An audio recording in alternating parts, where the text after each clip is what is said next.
I've been rewatching Ninjago lately and I found an episode that has genuinely managed to make me uncomfortable both mentally and physically. That episode being episode 60 of the original series, My Dinner with NadaKhan from Skybound.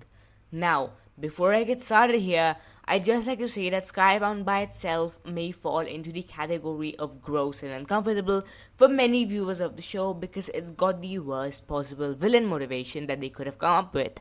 A 1,000-year-old man wanting to marry a girl fresh out of her teenage years, but it's also easily the darkest season of the show.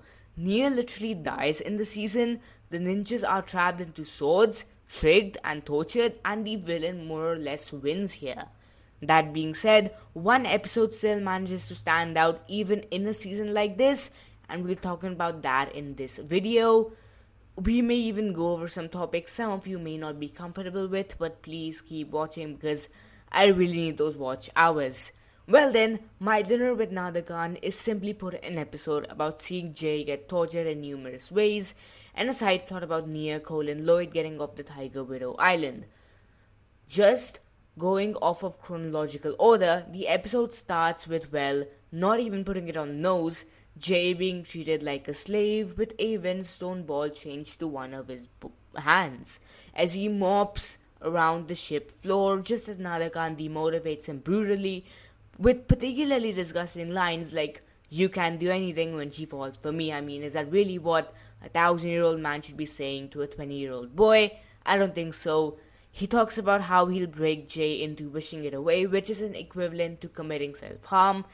Isn't that just the best way to start an episode? And man, Jay's clearly got the muscle because I have no idea how someone manages to hold themselves like how he did right here.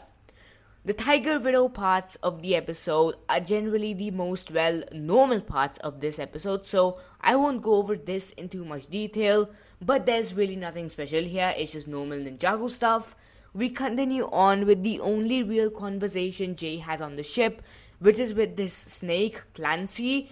Anyway, Jay tries to escape by tricking the snake, then writes out a letter in a bottle with a quill. One of the dumbest things Jay does here is try to escape himself, though for anyone else in his situation being treated like a slave, I'd probably do the same, and after a long day of work, great. The weird creep has invited him to dinner. NadaKhan does manage to put up with some actual sensible conversation before turning back to his offender side. I mean, just look at how he's touching Jay here, and Jay's expression too. If this isn't supposed to have hidden meaning, I don't know what does. He even calls him a junkyard boy.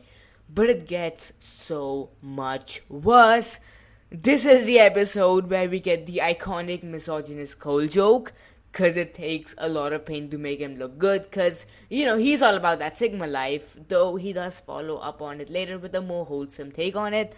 Then, pigeons pooping on Jay. Now, isn't that just the most entertaining and reverent thing you've ever seen? As Jay tries to talk out to Flintlock, great, the creep is back. Even the way he talks, just the vibes he gives off, I can get behind it. The way NadaKhan talks just makes him feel predatory in nature. And then it gets even worse. Jay's put into scrap in Tab where he's beaten by what is implied to be almost every pirate in the ship, with the Winstone ball attached to him, by the way. And this is honestly where it stops being funny if it already was and really becomes disgusting. This feels like a really disgusting way of representing the torture many very real survivors in the real world have been through. And I know it's just a kid's show, but that doesn't mean it gets to brush over topics like this without going over the real consequences of something like it. Jay's beaten to the point of a purple eye, after which at night, Flintlock stages a showcase of hope in front of the poor boy as he's once again demotivated and put through torture again. It's implied he's about to be beaten up by every one of the pirate crew, or at least most of them again, and the way NadaKhan holds him here, I think, is what just sums up everything about this episode, which I dislike to the core of it.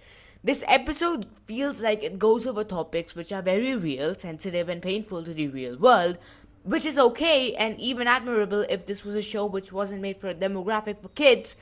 But what is truly accomplishing here is it's putting sensitive topics in front of kids' faces, masked as a funny Lego show, and brushing over it. It feels predatory in nature, and that's why I hate it a lot. Skybound overall has always been a season which has felt just too dystopian and out of touch with the rest of Ninjago, but I think this is the episode which sits at the center of it. This is gross. Anyway, guys, thanks for watching. I really appreciate it. I just unlocked my first milestone into the YouTube part of the program, and Super Thanks has now been unlocked. So, if any of y'all would like to tip a bit, I'd really appreciate that. Thanks for watching, like, subscribe, all that fun stuff, and I'll see you all soon. Bye for now.